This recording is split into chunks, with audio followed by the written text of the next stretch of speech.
Best Handy J in Compton. And my girl Nita Boo CPT up. Wet Hand Wednesdays at Hub City. Hit up at Nita Boo CPT on Twitter. Best Handy J's in Compton. For real? With the jerkin. Off top. Hey, in the booth, movie theaters, backseat of the Jeep. At Golden Burger down the street. At Golden Burger. Hey, even on the 3rd row at the grocery store. Holla. I'm just saying, lane 3. Online, CRT. Handy J's. Golden Burger. Light-skinned niggas only though. No. Dark-skinned niggas she have sex with. Light-skinned niggas, Handy J's only. Don't even bring a cop up. Nita Boo. You got something to say about this or what, yo? Delete it. Oh, we done? The Hub Radio. What? Time for a nigga to say what's up. Straight up. What? IMCA. They go LA to the bank. What? IMCA. Yeah, boys, HubCityDre. DJ Escalade on the ones and twos, man. We have the man, the legend, the very real Freeway Rick Ross is in the Hub Radio. Get into it right now with Freeway Rick Ross, man. And I want to start with the beginning, man. The beginning of the story. When you was coming up as a kid. Man, you know how it is growing up in the hood. You from the hood. Right. You know what I'm saying? You grow up, you seeing people with nice things, and you want it for yourself, you set out to do the right thing, but somewhere down the line, like Little Red Riding Hood, you know what I'm saying? A wolf come along and sell you a dream, and I bought into it wholeheartedly and made it my own. Okay. That's right. So you started out in tennis. Like, how'd you get involved in tennis? Oh man, we was on the tennis court when I was about 12 years old playing roller derby. And this guy come by with some rackets and some tennis balls talking about, I bet you bad boys can't hit that ball in this box for 50 cents. And, 50 He called y'all cents. rad boys? That's what he said. Okay. We was rugged.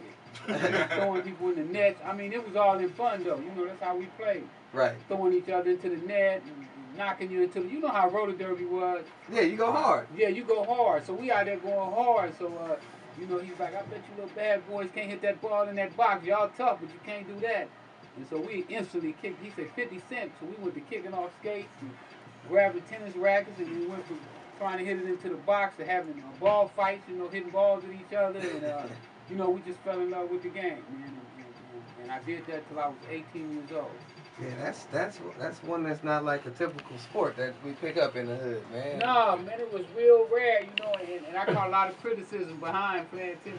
They just said, man, that's a sissy sport, and woo. But you know what, Arthur Ashe, man, when I saw Arthur Ashe, you know what I'm saying, something about him just stood out, man, and I was like, man, he the greatest, so. You was all city at Dorsey. Huh? You was all city at Dorsey, like you was for real with this. Yeah, all city at Dorsey. Arthur Ashe came down to Dorsey too. Yeah? Yeah, he came down to the school, man, and played with a couple of guys on the team, so it was like a dream come true. So, I was dead in love with him. Okay. Yeah. So now, what caused the shift? Like, you was really, set on tennis and making that a professional, what made you just get into drug dealing?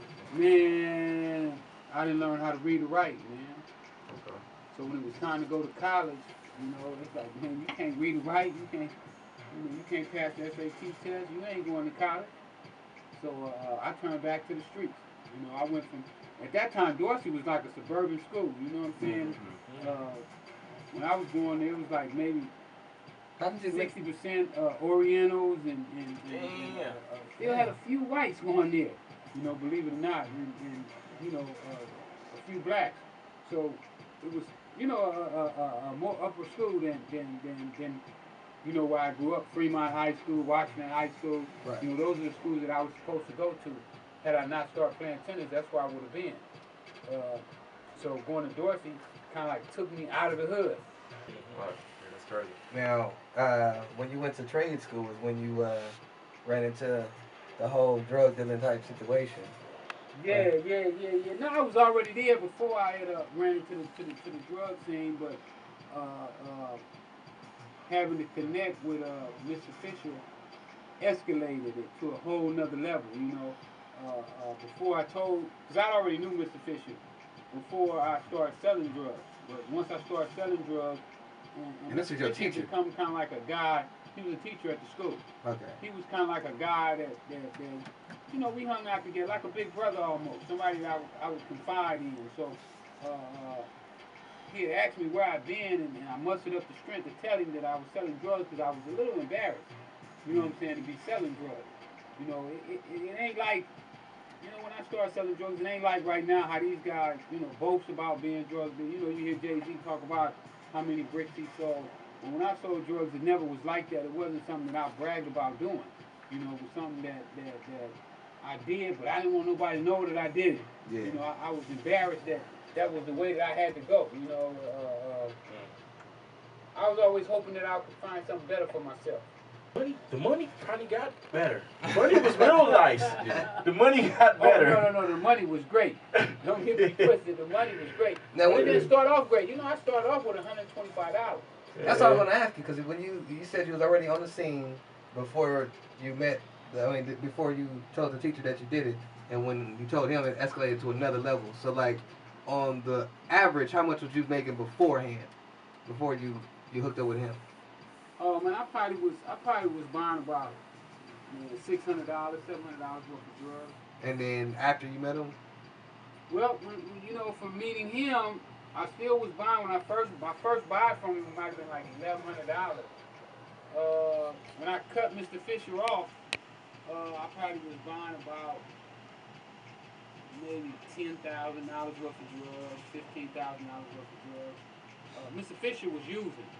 You know, his use took over, and I felt that he no longer needed to be in the middle of my deal. You know what I'm saying? Because he wasn't business oriented. He just, I mean,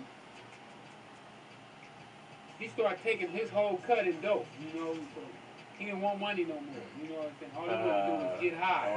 So it was a hindrance to the business. So I cut him out of the deal. The American Gangster. Did they have to break you off for that? And that's the second one is, was it all the way true on how they portrayed everything on that? Like, you know what I'm saying? Was it pretty much true? No, they didn't break me off nothing for American Gangster. I didn't want them to do American Gangster. So they just did it because they wanted to do it. Right, they did it. They did it on their own, because I was working on my own documentary, and I thought that with them doing American Gangster would steal my fire. Yeah. So, you know, I was like, no, I don't want y'all to do it. I ain't going to participate with y'all doing it. So then the guy was like, okay, it don't matter if you participate or not. We still going to do it without you, with you or without you. We gonna do this piece. Right. So, in the end, I wrote a letter to him. You know, I didn't appear on camera or anything, but I did write a letter, you know, and let him know how I felt, you know, and what was going on. But no, they didn't give me a dime for that. And it's so cold, BET so cold, they don't even give me BET award tickets, and I got the biggest show to ever be on BET. My show was the first show that they ever sold to another network. You know, none of BET shows that they ever had produced were they ever able to sell to another network. So American Gangster is the first show that they ever sold to a network. And I don't feel they. Well, you know, this dude, he's always a top show at the BET Awards. You know what I'm saying? This guy who got my name, William Roberts, Fat Boy, as I call him, is always headlining all their shows. So they don't let me come Who is that? to none of their shows. Yeah, that's Rick Ross. Yeah, that's Rose. No, William Roberts. Yeah. There you go. Damn. You know that Rose is real close to Ross. He still want to hang around. Don't be yourself. So have you tried to reach out to him and all that? Man, I reached out to him, but the dude lied to me. You know what I'm saying? He lied so many times and then switched his number up. I'm like, you know what I'm saying? I ain't even try to holler at this cat. This cat is so phony and you know, just so. TV. I mean, he's brainwashed himself into really believing, you know, that he's me. You know, even his sister even said it, that he's become consumed with this character that he believed was the way that I live my life. You know what I'm saying? So He's just out there. Wow. The crack law for him. You know, the crack law, just before Obama just changed it, was 100 to 1. If you got caught with powder cocaine, they would give you 100 times. I mean, they would give you for crack 100 times what they would more time than they would if you got caught with powder. So, you know, I got a dude who invented that law, you know, and he said it was racially motivated. You know, but they still got 600,000 brothers in prison, you know what I'm saying, for a racist law that they knew was racist, and they didn't make it retroactive.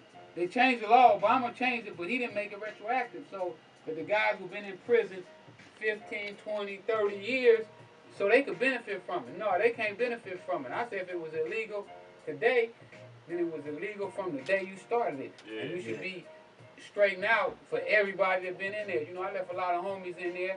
You know, shout out to all y'all. I ain't forgot. You know what I'm saying? Right. Man, I'm just out here on one. Not to know, you know, what was really going on. But the guy, my supplier, you know, he's the guy who eventually set me up.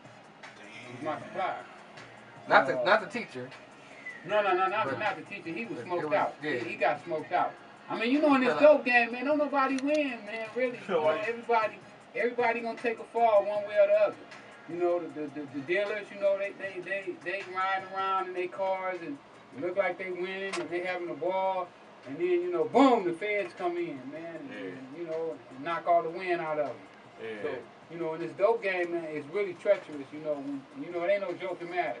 You know, that's why another thing pissed me off when I hear some cat who ain't never been on the street, ain't never sold no drugs, was clean enough to get a job as a correctional officer, but then he gonna ride around and tell our kids that, man, that he made all this money from selling dope. I didn't mean to go there, but that's great. But yeah, man, this dude, he was a CIA operative, man, and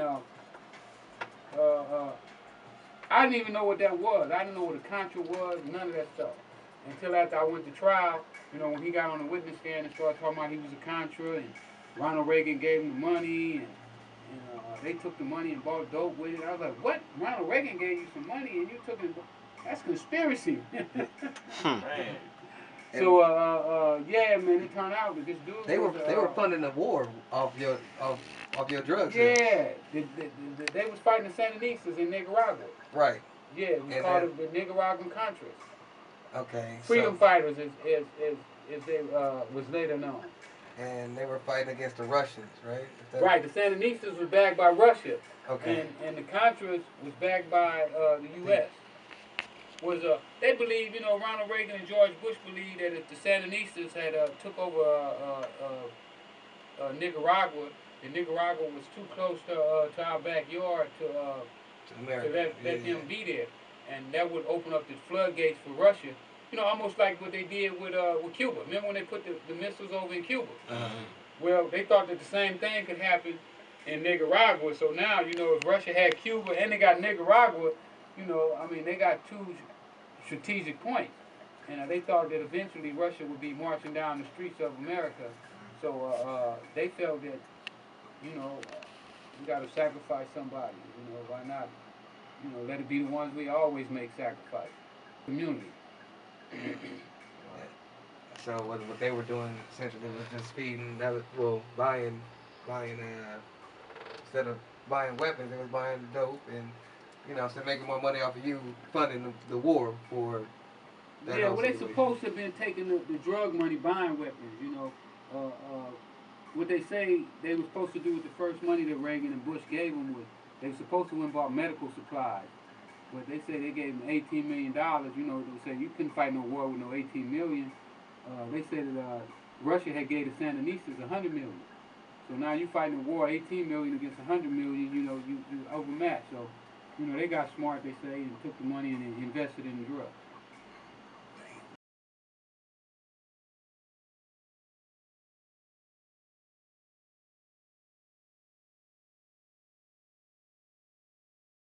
The Hub Radio.